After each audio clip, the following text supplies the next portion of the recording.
Pengangkatan pegawai pemerintah dengan perjanjian kerja P3K paruh waktu adalah sebuah kebijakan yang lahir dari semangat adaptasi terhadap dinamika kebutuhan, organisasi dan tuntutan efisiensi dalam tata kelola pemerintahan.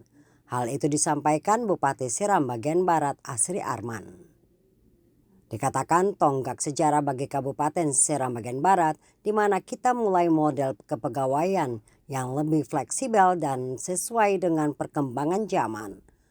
Model paruh waktu ini memberikan peluang yang lebih luas bagi talenta-talenta terbaik daerah. Keterbatasan waktu namun memiliki keahlian spesifik yang sangat dibutuhkan.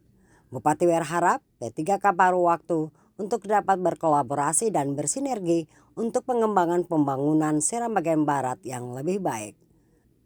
Mereka juga diminta untuk bekerja dalam tim, jalin komunikasi yang baik dengan rekan-rekan kerja penuh waktu, dan selalu siap sedia berkolaborasi untuk mencapai target-target pembangunan daerah.